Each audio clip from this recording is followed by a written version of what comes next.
Welcome to another episode, everyone. The youngest booty bandit I've ever ran across. He was right there in Avenal State Prison. Bear in mind, Avenal is a lower level prison, a level 2, dorm living. So the things that you doing there, everyone can see. You will eventually be exposed. You cannot even hide out inside of a cell. And this dude was indeed a member, a Crip, from a well-known neighborhood, a pretty big neighborhood. And he hit the yard in Avenal, and he was a big youngster. This dude could not have been any older than 20 years old. 20 years old. And yet, though he was very young, he had a taste for a grown man's backside. He liked to look, feel, and make comments. And when people caught on to this, well, he was brutalized and led off of the yard. When he got there, he introduced himself, and the gang that he was from, everyone really said that they didn't know who he was. They had never met him before. Not such a big thing. It's not an indication that he's not really from that hood, because again, this is a big hood that we're talking about. So you're going to run into some homies that may not know you, have not met you. They've been in prison, you've been in prison, you've been out. It's so many of y'all, you don't know every one of your homeboys. So that's how they're really taking it. Okay, we don't really know him, but he seemed like a strong dude, solid dude. And then in prison, people just trying to get numbers. They want as many people on their side as they can possibly have. You want strong individuals on your side, but you also want individuals on your side because people can be used for whatever reason in prison. So even if he's not strong, he still has some use for someone. But he's going along there in prison and on the yard, and he's been there for a couple of weeks now. And people are starting to grow suspicious of this individual. Let's call him Honey Bun, a glazed one. And though he was big in stature, he really had feminine qualities and feminine tendencies. Well, old Honey Bun began to walk up to individuals on the yard that he believed that he had got cool with within that couple of weeks, and he had a tendency to put his arm around you and grab your chest and squeeze it. Now, this has happened before in the past with OG homies, young homies, whatever. You in there busting down, you in there working out in prison, you getting big, your homie will come up to you, oh, I see you, boy, woo, let me see. You flex your arm, throw up your chest, and you might hit your chest, whatever. This happens. That's, that doesn't mean that you're gay. But what he's doing is coming up to individuals that he doesn't even know, because he just hit the yard a couple of weeks ago. And your status is even in question about who you really are with your own faction, your own car, your own homies. They have you under suspicion. And so you're not in with anyone on the yard. You're not some heavy hitter on the yard to be walking up to dudes from another faction, putting your arm around them for any reason, and then putting your arm around them and grabbing their chest. So he'll come up to you, put his arm around you, squeeze your chest. Like, oh man, you getting big. Oh man, you big, man. What kind of workout you be doing? To the point where people are talking about this on the yard. People are saying, like, man, I don't know what's up with this dude. I'm uncomfortable with him. The way he's doing it doesn't seem right. And then there was a time when individuals were showering right there in the shower in the dorm living. You have 7 to 8 people to a shower, as opposed to cell living where you have one person in the shower, sometimes 2. And dude is behind the podium, excuse me, where the police normally hang out. The tower is right above, but he's back there acting like because they have paperwork back there in the podium. You open up the drawer. Normally you tell the police to do this, but Avenal is so loose, you can go back there, open up a drawer, get a chrono or a request form for medical or a grievance form, a 602 form to write up the police, whatever. So he's back there faking. We know now that he was faking, like he's looking for some sort of paperwork or another, but the whole time he's lifting his head up from the podium, peeking at the shower. Now, these are black dudes in the shower when he's doing this. And these are some gang members, bro. These some strong individuals. And these dudes don't resemble a woman whatsoever. But you will look up and you just see his little beady eyes looking up at the podium and then put his face back down and act like he grabbing some papers. So dudes in the shower even saying, man, look, bro, what's up with this dude?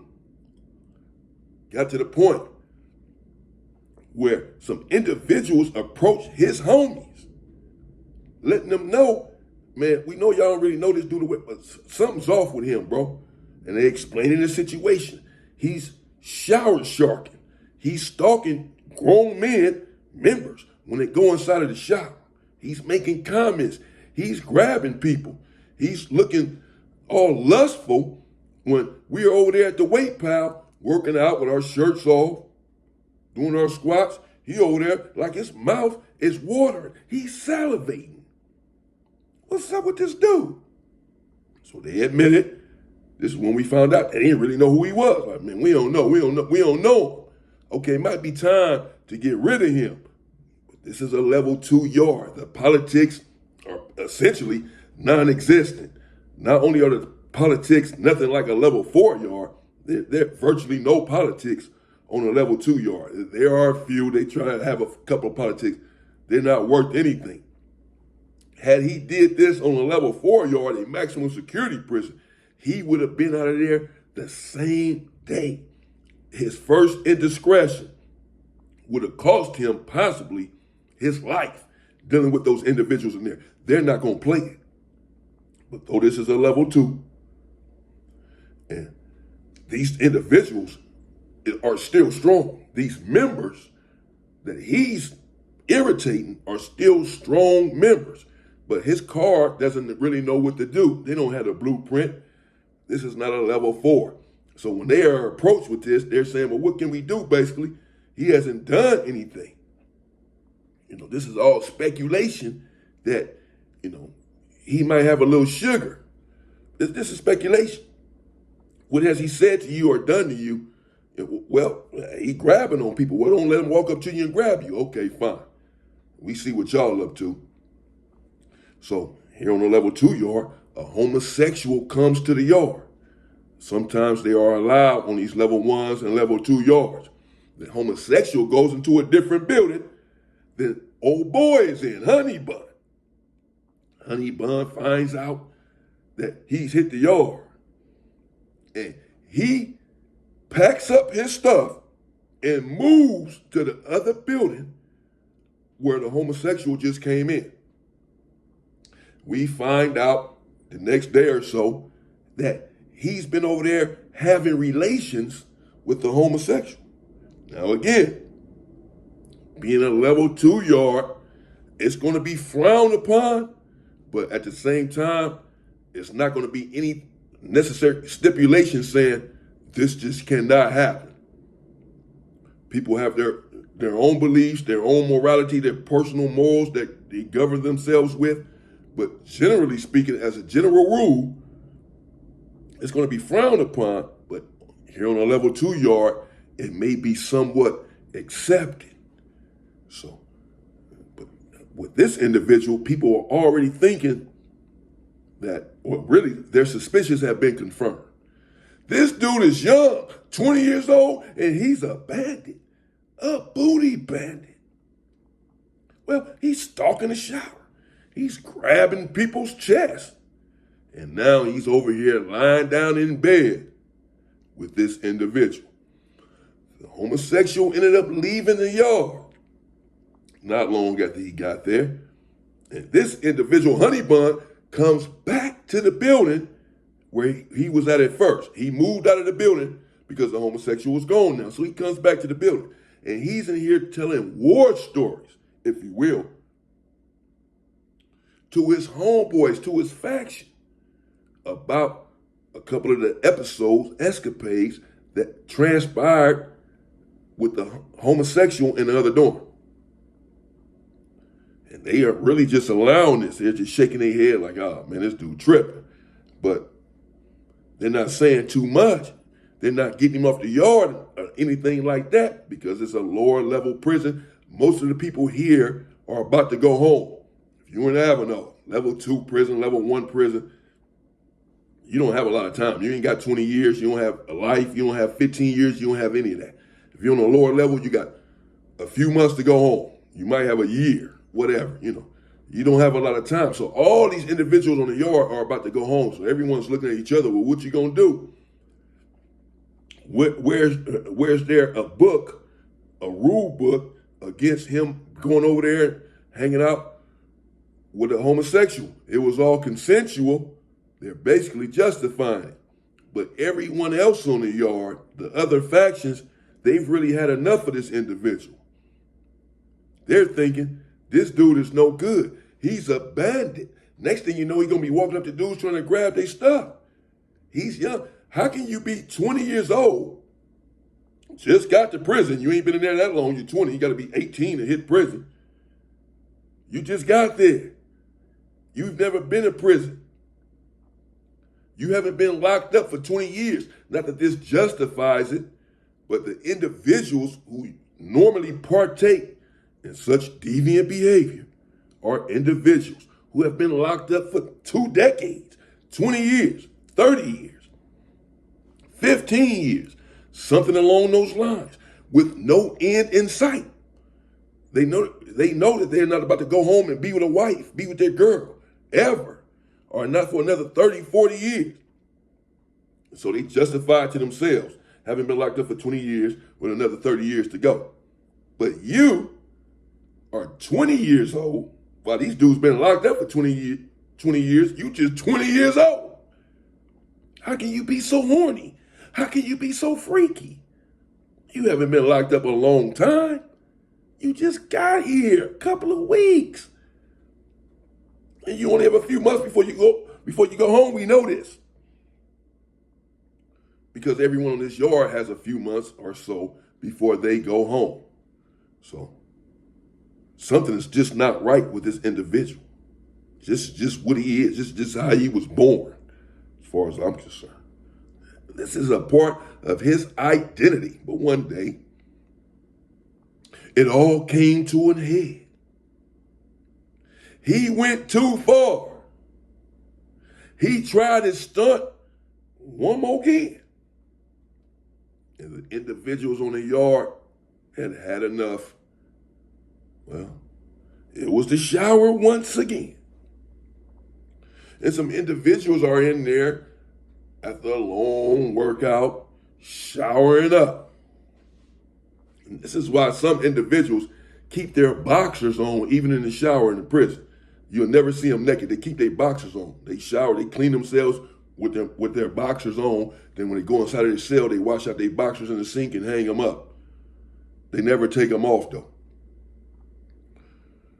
He's once again lurking around the shower area. But this time, he's walking back and forth. Instead of hiding out by the podium with his beady eyes, protruding outwardly as he tries hard to take a glance of something. This time he's walking back and forth. And the dude's in there because he's already on the list as being someone that can't be trusted, as being a suspect. Now, it's not even a suspect anymore.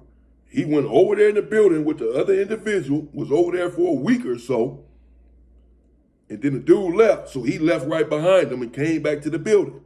But before then, he was over there making moves with this individual. So it's not even a question anymore what team he plays for.